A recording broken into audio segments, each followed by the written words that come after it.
Jika harga BBM naik, berarti harga BBM naik, berarti harga BBM, harga BBM, itu ya BBM tidak naik. Nah, kesimpulannya. Nah, ini metode penarikan kesimpulan seperti ini disebutnya modus tolen gitu kan kawan. Ini jadi mantap dulu terkait dengan silogisme gitu kawan ya. Nanti silogisme itu konsepnya kawan-kawan, silogisme itu penarikan kesimpulan konsepnya ada yang bisa pakai rumus, ada yang enggak. Nah kayak tadi itu bisa kita pakai analogi kita saja gitu, atau bisa dengan konsep lingkaran tadi ya, dengan sebuah diagram pen, atau ya membuat arsiran daerah, atau nantilah di pertemuan berikutnya pokoknya akan memakai bahas tuntas semuanya itu. Kalau sekarang ini kita akan belajar silogisme yang pernah kita dulu pelajari saat kita duduk di bangku SMA. Langsung sarjana ya. Oke, nggak apa-apa kalau langsung sarjana ya. Jadi metode penarikan kesimpulan itu ada 3, yaitu modus ponen. Ada 3 modus ya. Modus ponen. Yang kedua modus tolen. Modus tolen. Yang nggak ada itu modus dusta gitu, modal dusta nggak ada ya. Yang terakhir adalah silogisme. Gitu penarikan kesimpulannya. Kalau modus ponen itu bentuknya jika ada P maka Q, lalu nanti kita punya P, maka kesimpulannya Q gitu. Kalau modus tolen itu jika ada P maka Q, lalu kita di sini nanti punya negasi Q. Negasi Q itu adalah ingkaran dari Q gitu. Maka kesimpulannya adalah negasi P. Negasi itu adalah ingkaran, ditandai dengan adanya tidak atau bukan.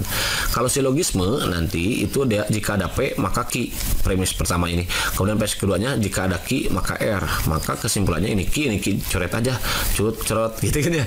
Kesimpulannya adalah P maka R. Contoh soal yang ini, jika hujan turun maka Mang Akil memakai payung, berarti ini P, ini Q. Mang Akil memakai payung, ini Q kan, berarti ada P ada Q. Mang Akil memakai payung, ini kan. Nah kesimpulannya bagaimana? Ini coret cerot gitu, berarti P-nya apa? Hujan turun gitu. Berarti kesimpulannya yang atas itu adalah hujan turun. Nah ini metode penarikan kesimpulan dengan cara modus ponen gitu kan kawan. Ansen ini tadi mantap. Kalau mantap, next number 2. Jika harga BBM naik maka harga sembako ikut naik. Oh berarti jika P maka Q. Harga sembako tidak naik. Oh berarti ini kan milik Q, tidak naik. Nah ada kata tidak, berarti negasi Q kawan. Nah maka kesimpulannya ini Q coret cerot gitu ya. Ini kan ada negasi belum coret, P-nya belum coret, turunin P, negasinya turunin, berarti kesimpulannya adalah negasi P. P-nya apa? Jika harga BBM naik berarti harga BBM naik, berarti harga BBM, harga BBM itu ya BBM tidak naik. Nah kesimpulannya. Nah ini metode penarikan kesimpulan seperti ini disebutnya modus tolen gitu kan kawan. Ini jadi mantap, kalau mantap. Next, yang terakhir nih. Jika harga BBM naik, berarti jika P maka harga bahan pokok naik, maka harga bahan pokok naik. Itu aja cukup satu ya, nggak usah harga gitu ya. Sorry salah yang ngetik ini. Siapa yang ngetik? Magi, berarti salah. Magi, sorry nih. Maka harga bahan pokok naik, berarti Q. Jika harga bahan pokok naik, berarti Q lagi. Maka maki kecewa gitu ya. R gitu. Ini gimana kesimpulannya? Ini Q, berarti coret aja, cerot, berarti tinggal siapa? PR, itu PR gitu ya. Berarti ini modus silogisme, ini proses penarikan kesimpulan dengan cara silogisme. PR, P-nya apa? Berarti jika harga BBM naik, maka Mang Akil kecewa gitu kan ya. Gitu, tinggal pilih option kayak gitu kawan-kawan. Cara penarikan kesimpulan dengan silogisme itu ya ada 3 modus tolen, modus ponen, dan silogisme. Di sini sudah sajikan sebuah masalah, namun apapun masalahnya minumnya teh botol sosro gitu ya. Selalu hadapi masalah dengan semuanya jadi Semoipus solution. Biar apa? Iya betul, biar inspirasi gitu kan ya. Oke kawan-kawan, perlu pakai berita kepada kawan-kawan gitu ya, bahwa soal ini nanti di TIU akan muncul biasanya 1-2 atau mungkin nanti kawan-kawan bisa lebih menemukan soal seperti ini. Jadi tugasnya adalah kawan-kawan harus terampil dan banyak berlatih intinya ya. Kalau kawan-kawan sering berlatih, insya Allah nanti kawan-kawan bisa dengan cepat menemukan kesimpulan yang diharapkan gitu kawan-kawan nih. Nomor 1 soalnya kayak gini, kita baca bareng-bareng ya. Semua pelaut adalah perenang. sebagian perenang bukan penyelam. Kesimpulan yang paling tepat adalah bla bla bla. A. Semua penyelam adalah pelaut. B. Sebagian pelaut bukan penyelam. C. Sebagian penyelam bukan perenang. D. Semua pelaut adalah penyelam. E. Semua penyelam bukan pelaut. Nah, untuk menyelesaikan soal ini, Maki lebih enaknya sih pakai gambar aja ya. Kita gambarkan sebuah diagram, sebuah lingkaran. Ya, ini kita buat lingkaran ini. Katanya kan semua pelaut adalah perenang, berarti lingkaran ini adalah pelaut. Lingkaran ini adalah pelaut. Jadi semua yang ada di dalam lingkaran ini adalah pelaut. Yang mana pelaut itu adalah perenang kan? Nah, gitu kan enaknya. Lalu di bawahnya ada lagi. Sebagian perenang bukan penyelam. Sebagian perenang berarti sebagian pelaut ya. Ya ini berarti sebagiannya. Nah, ini dia yang mengarsir ini. Dia adalah sebagian perenang bukan penyelam. Perenang yang bukan penyelam. Nah, gitu. Berarti kesimpulannya gimana? Kesimpulannya satu, bisa nanti kita tarik di sini. Sebagian perenang berarti ya ini kan ya sebagian banyak. Ini sebetulnya kawan-kawan bisa ditarik banyak kesimpulan tergantung si pembuat soal maunya yang mana gitu. Bisa kita pakai yang ini, yang diarsir ini. Kalau mau pakai bisa yang ini. Berarti kalau ini sebagian perenang katanya bukan penyelam. Berarti sebagian perenang lagi penyelam kan ini. Nah, bisa itu sebagian penyelam bukan perenang. Kalau mau pakai yang ini, sebagian perenang adalah penyelam, boleh ini ya, karena yang sebagiannya kan bukan. Boleh begini, sebagian perenang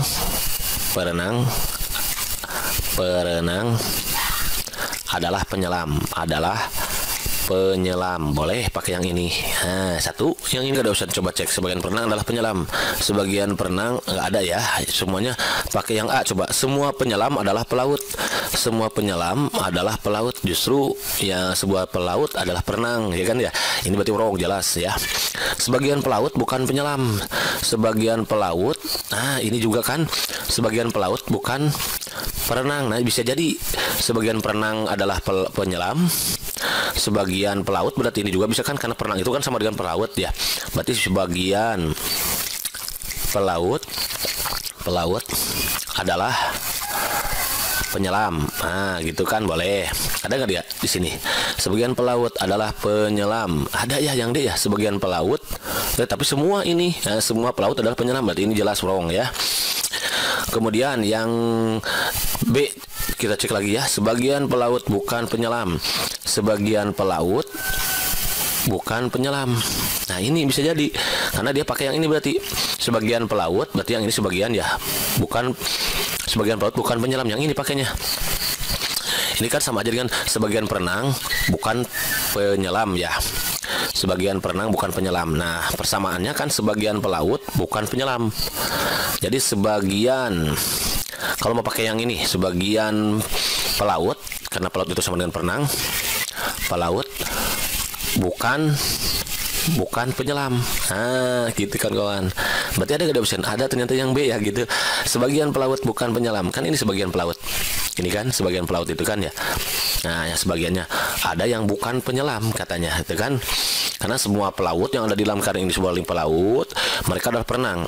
Ternyata sebagian perenang berarti sebagian pelaut bukan penyelam gitu kan ya. Ya, jadi ini kesimpulannya yang benar adalah yang B. Kalau C, coba kita cek. Sebagian penyelam bukan perenang, sebagian penyelam nggak tahu ya, sebagian penyelam. Karena yang penyelam, karena perenang pun bukan penyelam. Nah, jadi di sini nggak diceritakan ada penyelam gitu. Ini wrong berarti.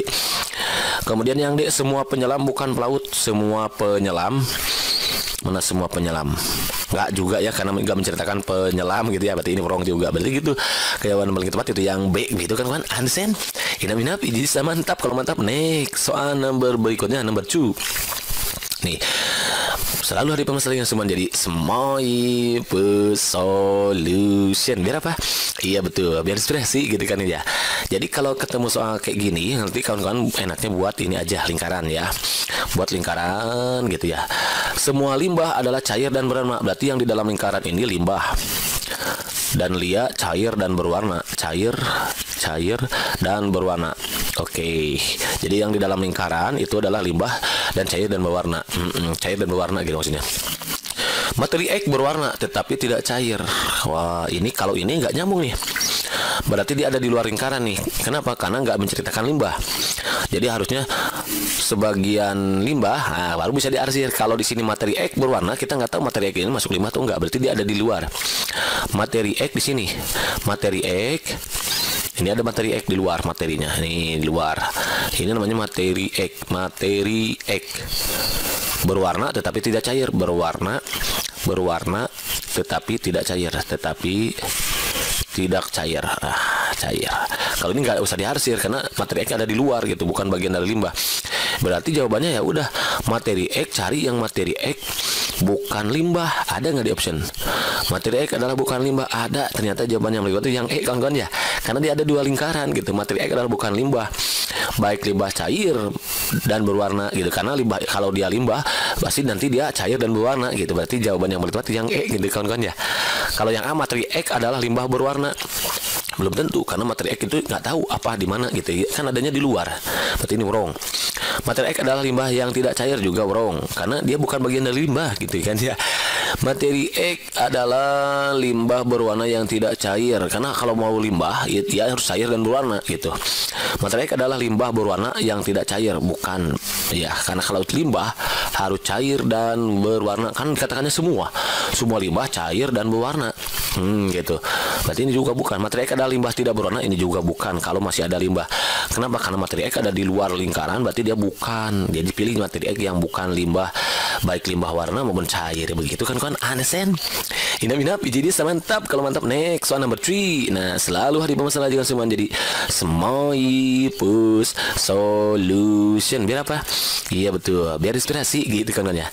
Nah, kalau ini jika musim kemarau tumbuh-tumbuhan meranggas. Saat tumbuh-tumbuhan meranggas, sampah berserakan. Simbolan yang paling tepat adalah bla bla bla.